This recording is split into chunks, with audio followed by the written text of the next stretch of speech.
Good morning friends. ज्ञान channel में आपका स्वागत है। आज हम इलेक्ट्रॉनिक मीडिया के यूनिट 3 के ऊपर चर्चा करेंगे। इसके अंदर हम टेलीविज़न के ऊपर ज़्यादा से ज़्यादा कवर करेंगे कि टेलीविज़न के लिए जो रिकॉर्डिंग किया जाता है वो कैसे किया जाता है। कैमरा ऑप्टिक्स के ऊपर बात करेंगे। टेलीविज़न प्रोडक्शन, उसके क्रूज़ कैसे कैसे होते हैं, उनको क्या टैलेंट वगैरह होना चाहिए। इसके अलावा टेलीविज़न इंटरव्यूज़ और लाइटिंग कैसे की जाती है कोई भी रिकॉर्डिंग करने के समय। उसके अलावा फिर टीवी न्यूज़ के बारे में बात करेंगे हम। तो चलिए शुरू करते हैं आज का क्लास। सबसे पहले हम बात करेंगे टेलीविज़न कैमरा ऑप्टिक्स के ऊपर। तो टेलीविज़न कैमरा ऑप्टिक्स बहुत ही क्रूशियल रोल प्ले करता है कोई भी वीडियो कैप्चर करने में, हाई क्वालिटी इमेजेस, और उसको फर्दर डिलीवर करने में, उसको ब्रॉडकास्ट करने के लिए। तो जो की कंपोनेंट्स होते हैं कि उसके ऊपर हम बात करेंगे। सबसे पहले व्यू फाइंडर। व्यू फाइंडर एक ऐसी डिवाइस होती है कैमरा के अंदर जो कि कैमरा पर्सन को ये अलाउ करती है कि जो भी आप शॉट ले रहे हैं, जो वीडियो बना रहे हैं, जो वीडियो कैप्चर कर रहे हैं, उसका प्रीव्यू उसको देख सकें कि कैसे क्या है। दो टाइप के व्यू फाइंडर होते हैं। एक तो इलेक्ट्रॉनिक व्यू फाइंड होता है जो आपको स्क्रीन के ऊपर चीज़ें दिखाई पड़ती हैं। दूसरा जो है ऑप्टिकल व्यू फाइंडर, जिससे आप डायरेक्ट जो है ग्लास के थ्रू स्ट्रेट देखते हैं। नेक्स्ट है लेंस। लेंस बहुत ही क्रिटिकल कंपोनेंट होता है कैमरा के ऑप्टिकल सिस्टम के अंदर। किसी लाइट को एक्चुअल फोकस करने के लिए कैमरा के ऊपर जो कैमरा सेंसर होता है या इमेजिंग डिवाइस होती है, उसके लिए लेंस का इस्तेमाल किया जाएगा। बहुत सारे टाइप के लेंस होते हैं, अलग अलग फोकल लेंथ प्रोवाइड करते हैं। उनकी सबकी अलग अलग कैरेक्टरिस्टिक होती हैं। जूम करना या फिर बहुत सारे प्राइम लेंसेज होते हैं। तो ये है आपका लेंसेज। नेक्स्ट है फोकल लेंथ। फोकल लेंथ किसी लेंस का जो डिस्टेंस होता है, लेंस और उसके अलावा जो है इमेज जो सेंसर होता है, जिसके ऊपर आपकी फिल्म जो है या इमेज बनती है, तो इमेज सेंसर और लेंस के बीच में जो डिस्टेंस होता है उसको हम क्या कहते हैं, फोकल लेंथ कहते हैं। तो ये डिटरमाइन करता है फील्ड ऑफ व्यू को और इमेज के मैग्नीफिकेशन को, कि इमेज को कितना ज़्यादा मैग्नीफाई करना चाहिए। लेंसन जिनका बहुत ही शॉर्ट फोकल लेंथ होता है, वो बहुत वाइड एंगल आप व्यू देती हैं। इसमें आपका व्यू ज़्यादा दिखाई पड़ेगा, बट जो इमेज होगा उसकी इतना ज़्यादा अच्छी कैरेक्टरिस्टिक्स पूरी जो है एक एक सिंगल का किसी कवर करना है तो वो आप नहीं कर पाएंगे। और जो लॉन्ग फोकल लेंथ होते हैं उसके एंगल आप व्यू नैरो होते हैं, लेकिन जो है इनके मैग्नीफिकेशन काफ़ी ज़्यादा होते हैं। फोकस के ऊपर अगर हम बात करें तो फोकस का मतलब ये होता है कि लेंस को ऑब्जेक्ट जो है उसको जो है किस तरह से आपके कैमरा के ऊपर जो है वो दिखाई पड़ेगा, कि किस तरह अपीयर होगा, कितना क्लियर होगा, शार्पनेस वगैरह उसको बढ़ाने के लिए उसको जो है क्या होते हैं, हम फोकस एडजस्ट करना बोलते हैं। प्रॉपर फोकस बहुत ही क्रूशियल होता है हाई क्वालिटी इमेजेस के लिए। अगर आप सही तरह से फोकस नहीं कर पाएंगे तो फिर आपके जो पिक्चर होती है, जो वीडियो इमेज बनेगी वो ब्लर्ड रहेगी, क्लैरिटी उसके अंदर नहीं रहेगी। तो कैमरास के अंदर दो टाइप के लेंस फोकस होते हैं। एक तो मैनुअल फोकस होता है, आप हाथ से एडजस्ट करते हैं। दूसरा एक जो है ऑटो फोकस सिस्टम भी होता है। ऑटो फोकस पे डालने से वो ऑटोमेटिकली जो है उसको एडजस्ट कर लेता है। नेक्स्ट है एफ स्टॉप, जिसको कि अपर्चर भी बोला जाता है। तो ये लेंस का डायफ्राम जो ओपनिंग होता है उसको, उसका कितना बड़ा साइज होगा उस चीज़ को ये कंट्रोल करता है। इससे क्या इफ़ेक्ट होता है कि जो लाइट इंटर कर रही है कैमरा के अंदर और उसकी डेप्थ ऑफ फील्ड क्या है, ये उससे जो है आपका वेरी किया जाता है।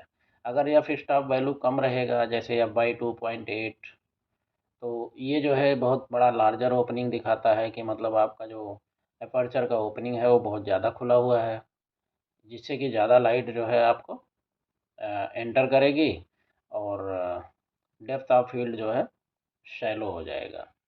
और अगर हाई स्टॉप वैल्यू हो जाएगा, जैसे f/16, f/32, इसका मतलब बहुत ही कम ओपनिंग होता है और इसमें डेप्थ ऑफ फील्ड बहुत ही डीपर होगा। अब हम डेप्थ ऑफ फील्ड की बात करते हैं। डेप्थ ऑफ फील्ड एक रेंज है, डिस्टेंस, जो कि फोकस को शार्पनेस करने के लिए इस्तेमाल की जाती है। ये लेंस का अपर्चर जो होता है या फिर स्टॉप, उस पर फोकल लेंथ और कैमरा और ऑब्जेक्ट के बीच में जो डिस्टेंस है, इनके ऊपर डिपेंड करता है। एक वाइड या शैलो डेप्थ ऑफ फील्ड किसी भी सब्जेक्ट को बैकग्राउंड से आइसोलेट कर सकता है। ये ऐसा करता है कि बैकग्राउंड को जो है ब्लर कर देता है। इसकी वजह से उसके बैकग्राउंड एलिमेंट्स आपको क्लियरली नहीं दिखते हैं। जबकि एक डीप डेप्थ ऑफ फील्ड जो होता है, वो ज़्यादा जो है सीन्स को जो है फोकस में रखता है और वो ब्लरनेस को मिटा देता है। तो इस तरह से ये सारे कंपोनेंट्स कैमरा के ऊपर होते हैं और इनको सबको समझना बहुत ही ज़रूरी होता है। जो ऑपरेटर है या सिनेमेटोग्राफर है, उसको अगर ये सारी चीज़ें पता रहेंगी तो वो अच्छी तरह से अच्छे वीडियो जो है प्रोड्यूस कर पाएगा। नेक्स्ट अभी हम बात करेंगे टेलीविज़न प्रोडक्शन क्रू में।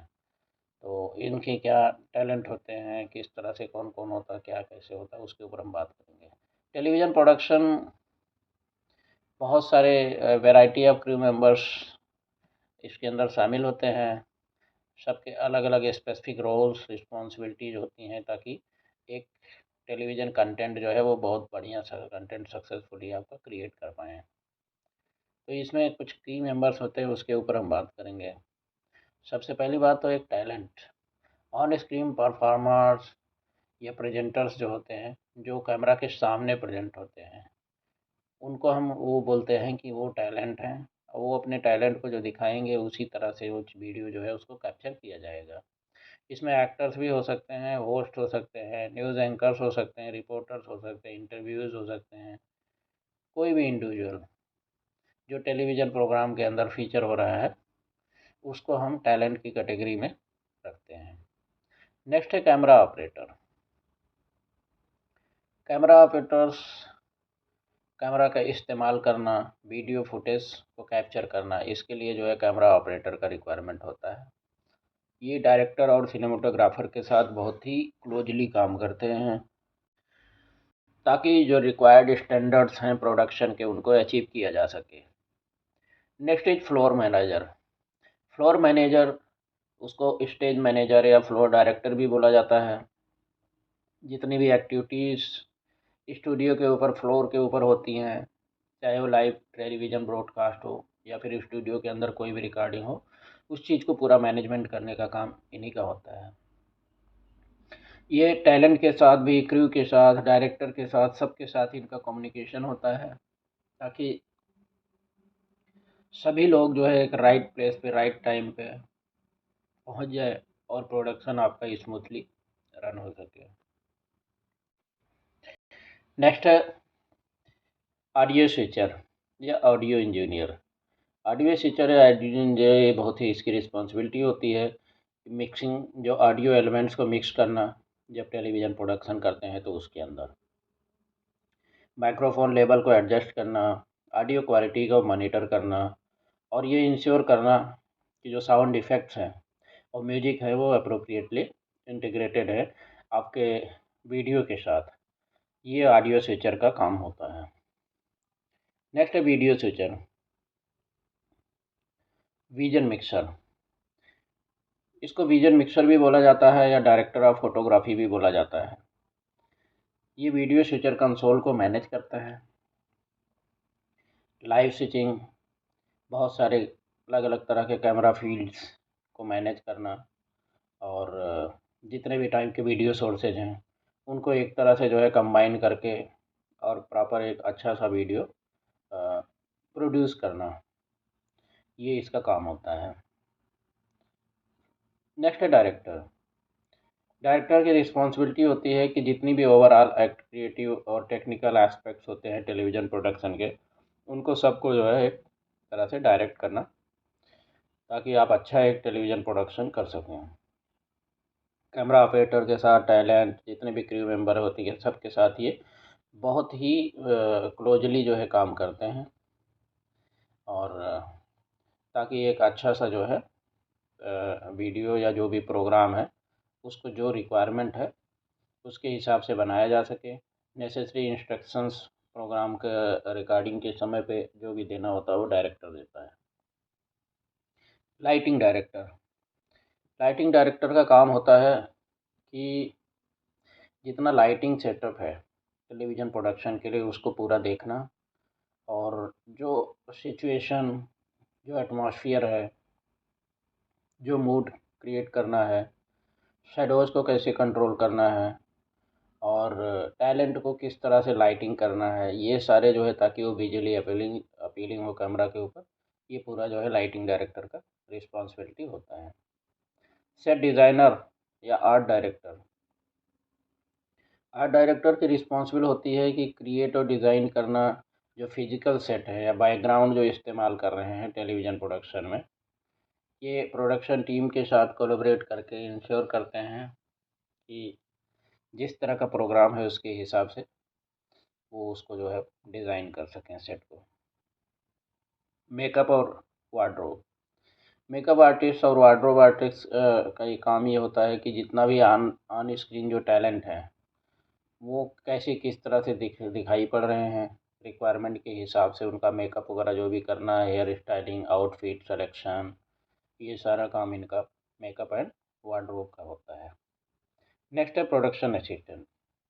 प्रोडक्शन असिस्टेंट बहुत सारे डिपार्टमेंट्स, जितने क्रू मेंबर्स होते हैं जिनका रिक्वायरमेंट उसके हिसाब से उनको पूरे को सबको मैनेज करते हैं, सबको असिस्टेंट करते हैं, इक्विपमेंट सेटअप में, लॉजिस्टिक्स में, स्क्रिप्ट डिस्ट्रीब्यूशन में, या जितने और भी दूसरे जो एडमिनिस्ट्रेटिव टास्क होते हैं उसके अंदर। तो इस तरह से ये बोल सकते हैं कुछ की रोल हैं जो टेलीविज़न प्रोडक्शन में काम होते हैं, और डिपेंड करता है ये इसके ऊपर कि कितने लोगों की कहाँ क्या ज़रूरत है। वो जिस जगह पे, जैसे आप फील्ड में प्रोडक्शन करने जा रहे हैं, सेट पे प्रोडक्शन करने जा रहे हैं, उसके हिसाब से इनका रिक्वायरमेंट होता है। नेक्स्ट अभी we will talk about television interview types, methods, formats, tips. तो टेलीविज़न इंटरव्यू जो होते हैं वो एक तरह से एक फॉर्म ऑफ कम्युनिकेशन होता है ब्रॉडकास्ट इंडस्ट्री में, और इनका एक स्पेसिफिक पर्पज़ होता है। जैसे कि हम अभी बात करेंगे टेलीविज़न इंटरव्यू किस किस टाइप के होते हैं। न्यूज़ इंटरव्यू हो गया। जो न्यूज़ इंटरव्यू होते हैं ये कोई न्यूज़ एंकर होगा या रिपोर्टर होगा, उससे जो है इन एक्सपर्ट से इंफॉर्मेशन गैदर करने के लिए वो जो एक्टिविटी करेगा उसको जो है न्यूज़ इंटरव्यू बोलते हैं।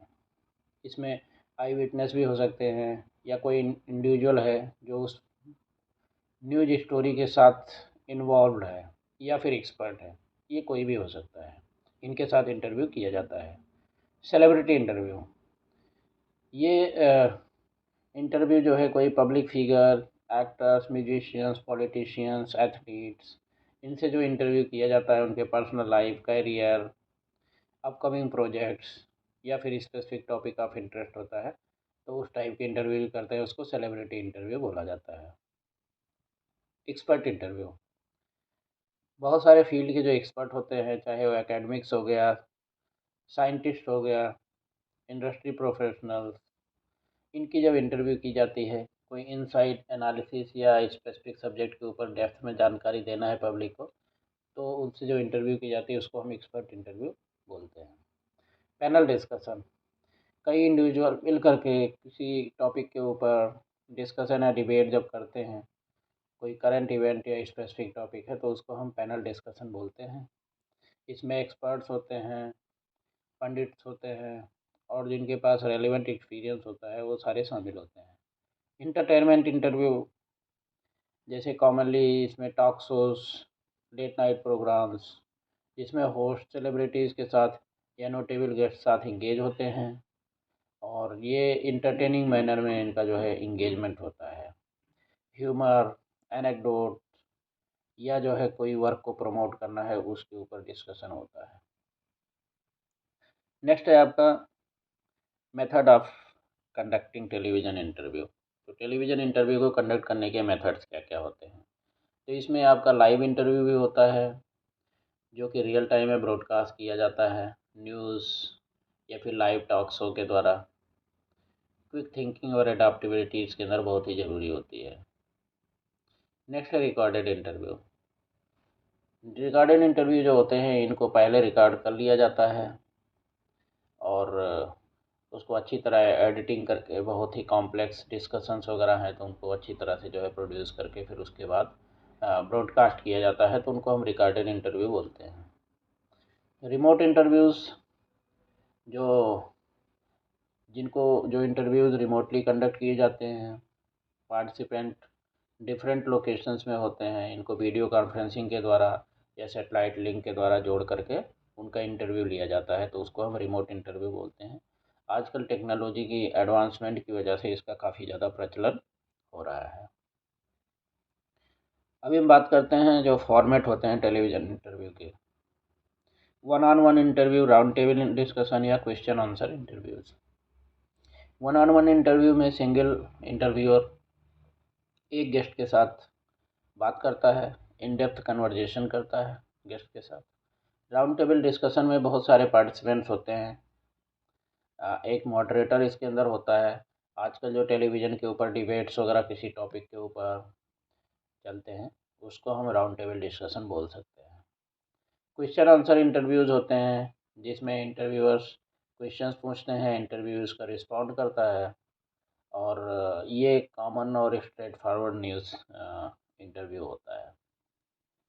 अगर हम कंडक्ट कर रहे हैं इन सब चीज़ों को, टेलीविज़न इंटरव्यूज़ वगैरह को, तो उसके अंदर हमें क्या कंडक्ट होना चाहिए, वो उसका टिप्स है कि इंटरव्यूअर जो होता है, होस्ट या डायरेक्टर, उसको पहली बात तो टॉपिक के ऊपर अच्छी तरह रिसर्च करना चाहिए। उसके बाद नॉट ओनली टॉपिक, अपने गेस्ट के ऊपर भी रिसर्च होना चाहिए। उसके अलावा लिसन एक्टिवली, जब इंटरव्यू जो भी चीज़ बता रहा है उसका जो रिस्पॉन्स दे रहा है उसको बहुत ही अच्छी तरह से जो है केयरफुल्ली लिसन करना बहुत ज़रूरी होता है। तभी आप जो है फॉलो अप क्वेश्चंस उससे बना पाएंगे और पूछ पाएंगे। बी क्लियर एंड कंसाइज, आपको बहुत ही क्लियर बात करनी चाहिए, सिंपल लैंग्वेज में बात करनी चाहिए, जार्गन्स वगैरह को अवॉइड करना चाहिए ताकि ऑडियंस को भी समझ पाए और उसके अलावा जो इंटरव्यूई है उसको भी आपका क्वेश्चन क्लियरली समझ में आए ताकि वो सही रिस्पॉन्ड कर पाए आपके क्वेश्चन को। Engage the audience, eye contact camera के साथ मेंटेन करना बहुत ज़रूरी होता है, तो क्योंकि आप कैमरा को अगर देखेंगे तो वही चीज़ आपके ऑडियंस को दिखाई पड़ेगा, तो उससे आपको ऑडियंस के साथ इंगेजमेंट अच्छा होगा। स्टे न्यूट्रल, तो इंटरव्यूज़ में आपको इम्पार्शियलिटी मेंटेन करना चाहिए, पर्सनल ओपिनियंस को जो है एक्सप्रेस करने से थोड़ा बचना चाहिए। इंटरव्यू जो होता है उसको जो की मैसेजेज हैं, की पॉइंट्स हैं जिसके ऊपर आप जो है इंटरव्यू में जो शामिल हो रहे हैं उनके ऊपर जो है प्रॉपर जो है प्रिपरेशन अपना करना चाहिए। स्टे काम एंड कॉन्फिडेंट, तो आपको जो है जब इंटरव्यू दे रहे हैं उस टाइम पे बिल्कुल काम रिलैक्स होना चाहिए। स्टे ऑन टॉपिक, आप जिस टॉपिक के ऊपर बात करने आए हैं आप उसके ऊपर ही जो है अपने आप को फोकस को रखें, उससे इधर उधर नहीं भागना चाहिए। बी कंसाइज, जो भी आंसर आप देते हैं उनको बहुत ही कंसाइज तरीके में, अननेसेसरी के डिटेल्स को कट करते हुए देना चाहिए ताकि आप ऑडियंस का इंटरेस्ट जो है बना रहे। स्टोरीज और एग्जाम्पल्स जो होते हैं आप कहीं कहीं पे जहाँ पे ज़रूरत पड़े जो सुइटेबल एग्जाम्पल्स हैं उनको आप देना चाहिए। बी रिस्पेक्टफुल, इंटरव्यूअर को रिस्पेक्टफुली उससे बात करनी चाहिए, चाहे आप उसके क्वेश्चन से डिसएग्री कर रहे हैं, चाहे जो है उससे एग्री कर रहे हैं, लेकिन हमेशा जो है रिस्पेक्टफुल होना चाहिए। अभी नेक्स्ट हम बात करेंगे कि लाइटिंग के ऊपर कैसे क्या होता है। तो टेलीविज़न और फिल्म प्रोडक्शन के अंदर लाइटिंग बहुत ही क्रूशियल एलिमेंट होता है। इसमें आपको डिज़ायर्ड लुक, मूड और एटमॉस्फेयर उस सीन का क्रिएट करने में बहुत मदद मिलती है। तो तीन जो है कॉमन टाइप की जो लाइटिंग होती है उसके ऊपर हम बात करेंगे। पहली बात तो की लाइटिंग। की लाइटिंग इसको प्राइमरी या डोमिनेंट लाइट सोर्स बोलते हैं सीन के अंदर। ये मेन इल्यूमिनेशन प्रोवाइड करता है जो सब्जेक्ट होता है, जिस चीज़ के ऊपर आप जो है फोकस कर रहे हैं, या प्राइमरी फोकस जो होता है आदमी उसके ऊपर जो लाइटिंग करते हैं उसको की लाइट बोला जाता है। ये ओवरऑल टोन, डायरेक्शन, सब्जेक्ट के फीचर्स को एम्फेसाइज करते हुए और शैडोज़ वगैरह जो हैं वो सब्जेक्ट के फेस या बॉडी के प्रॉपर डायरेक्शन जिस तरह से चाहिए उस हिसाब से क्रिएट करने के लिए कोशिश किया जाता है। इसको टाइपिकली ऑब्जेक्ट के राइट में 45 डिग्री एंगल के ऊपर जनरली प्लेस किया जाता है और एग्जैक्टली जो है वो मूड जो सीन का होता है या डिजायर्ड आप लुक जो है या मूड क्रिएट करना चाहते हैं उसके ऊपर डिपेंड करता है। Next is back lighting. Back lighting जो है आपको पता है पीछे से सब्जेक्ट के पीछे जो है पोजीशन किया जाता है और जो पोर्शंस रियर के जिनको कि आपका की लाइटिंग कवर नहीं कर पा रहा है उस पोर्शंस को एलिमिनेट करने के लिए इसको इस्तेमाल किया जाता है या बैकग्राउंड में जितने एलिमेंट्स होते हैं उनको सबको एलिमिनेट करने के लिए इस्तेमाल किया जाता है। बैक लाइटिंग एक तरह से आपकी सीन में डेप्थ प्रोवाइड करता है और शॉट का डायमेंशन जो है ऐसा लगता है इसको इस्तेमाल करने के बाद बढ़ जाता है।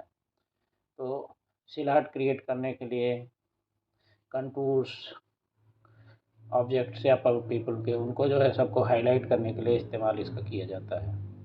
नेक्स्ट है फिल लाइटिंग। फिल लाइटिंग जो कंट्रास्ट जो क्रिएट हुआ है की लाइट और बैक लाइट से इनको जो है रिड्यूस करने के लिए फिल लाइटिंग का इस्तेमाल किया जाता है। जैसे आपका की लाइट से कुछ शैडोज बने हैं तो उनको सबको फिल करना है आपको और फिल लाइट्स का ये इनको जनरली जो है क्या अपोजिट साइड जो है की लाइट की डाला जाता है।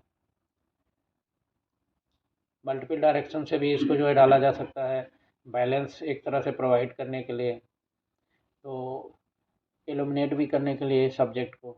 तो इन सब चीज़ों के लिए आपको फिल लाइट का इस्तेमाल क्या करते हैं जहाँ पे आपको की लाइट और बैक लाइट देने के बाद भी स्पेस कहीं कोई छूट जाता है तो उसको फिल लाइट से पूरा कवर कर दिया जाता है।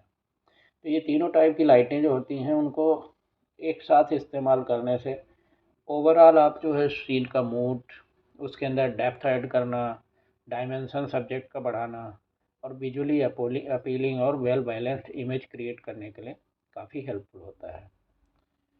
अभी हम नेक्स्ट बात करेंगे टीवी न्यूज़ का basic style PTC stand up shot वगैरह। तो सबसे पहले हम बात करेंगे पीटीसी के ऊपर। पीटीसी का मतलब होता है पीस टू कैमरा। इसके अंदर न्यूज़ ऑपरेटर डायरेक्टली कैमरा को एड्रेस करता है और सीधे बात करता है। तो ये डायरेक्टली जो है आपको स्क्रीन के ऊपर जो भी न्यूज़ रिपोर्टर है वही आपको दिखाई पड़ेगा। तो पीटीसी जनरली जो है जितने भी रिपोर्टर्स जो भी आपके न्यूज़ वगैरह चैनल से ब्रॉडकास्ट किए जाते हैं तो उसमें जो है ये पीटीसी का ही इस्तेमाल किया जाता है। नेक्स्ट है stand up shot. Stand up shot इसके अंदर न्यूज़ ऑपरेटर फिजिकली जो है खड़ा रहता है सीन ऑफ स्टोरी में और उसके बाद वो कैमरा के सामने खड़े होकर के अपने रिपोर्ट को डिलीवर करता है तो उसको हम स्टैंड अप शॉट करते हैं।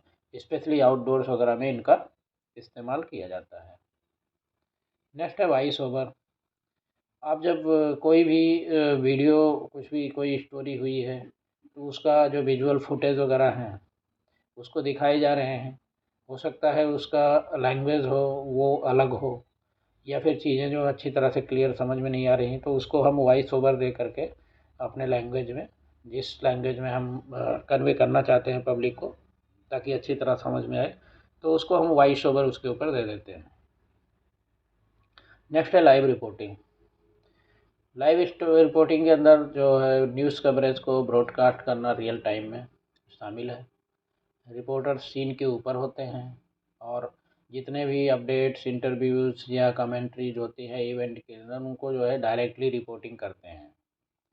इसमें ब्रेकिंग न्यूज़ सिचुएशन में या कोई सिग्निफिकेंट इवेंट हैपनिंग हुआ है तो उसमें लाइव रिपोर्टिंग जो है बहुत ही इसी के द्वारा जो है रिपोर्टिंग की जाती है। इसमें इमीडिएट इन्फॉर्मेशन ऑडियंस को मिल जाता है और जैसे जैसे सिचुएशन हैपन हो रही है उसी तरह से जो है आपको पूरा अपडेट मिलता रहता है। Next is interview. TV news ज़्यादा से ज़्यादा आप देखेंगे कि इंटरव्यूज़ के एक्सपर्ट के साथ इंटरव्यू या आई विटनेस या इंडिविजुअल्स जो इन्वॉल्व होते हैं न्यूज़ उनके साथ इंटरव्यू शामिल होता है। इंटरव्यू ऑन लोकेशन भी कंडक्ट किए जाते हैं स्टूडियो के अंदर भी किए जाते हैं या फिर रिमोटली जो है आप बाया जो है आपको वीडियो कॉन्फ्रेंसिंग कॉल के द्वारा भी किए जाते हैं। तो ये बहुत ही डिफरेंट प्रोस्पेक्टिव और इनसाइट जो है किसी भी न्यूज़ कंटेंट या कोई भी टॉपिक है उसके ऊपर प्रोवाइड करता है, ताकि जो भी पब्लिक उसको सुन रही है, जो इशू है उसके बारे में बहुत ही अच्छा और डीपर अंडरस्टैंडिंग हो सके। Graphics and visuals, story telling को इन्हांस करने के लिए विजुअल एड्स का इस्तेमाल किया जाता है। बहुत सारे तरह से ग्राफिक्स, विजुअल्स जैसे कि maps, charts, images, video clips, इनका इस्तेमाल किया जाता है। ये इंफॉर्मेशन को और जो कॉम्प्लेक्स टाइप हैं उनको जो है इजी करने के लिए और इन्फॉर्मेशन को बिल्कुल क्लैरिफाई करने के लिए, ताकि ऑडियंस अच्छी तरह समझ पाए, उसके लिए बहुत ही हेल्पफुल होता है। Packages, news packages comprehensive news stories होती हैं, जिसमें बहुत सारे elements, PTC, stand up shots, interviews, voice overs, visuals, तो सबको इस्तेमाल करके एक जो पैकेजिंग की जाती है किसी टॉपिक के ऊपर, और उसके बाद में उसको जो है आप ब्रॉडकास्ट करते हैं, तो उसको हम पैकेजिंग बोलते हैं। तो इस तरह से आप देखेंगे कि जो भी चॉइस ऑफ स्टाइल है या टेक्निक है, ये किस तरह का न्यूज स्टोरी है, किस तरह के अवेलेबल रिसोर्सेज हैं आपके पास, और आप किस तरह से जो है इम्पैक्ट ऑडियंस के ऊपर डालना चाहते हैं, तो उसके हिसाब से ये डिपेंड करता है कि आपने किस तरह का किस चीज़ को कहाँ पे कैसे कवर करना है। ज़्यादा से ज़्यादा कॉम्बिनेशन जो है अगर हम इस्तेमाल करें तो ज़्यादा अच्छा होता है। स्टूडियो से भी रिपोर्ट हो रहा है और आउटडोर से भी रिपोर्ट हो रहा है, सारी चीज़ों को कंबाइन करके अगर रिपोर्ट करें, विजुअल्स वगैरह सारी चीज़ों की मदद से, ग्राफिक्स, विजुअल, तो आप एक बहुत ही अच्छी स्टोरी कवर कर सकते हैं, और ये पब्लिक के लिए काफ़ी अपीलिंग भी होता है। तो फ्रेंड्स, यहाँ पे हमारा ये यूनिट समाप्त होता है। नेक्स्ट यूनिट में आपसे कल दोबारा से मुलाकात होगी। Thank you. Have a very nice day.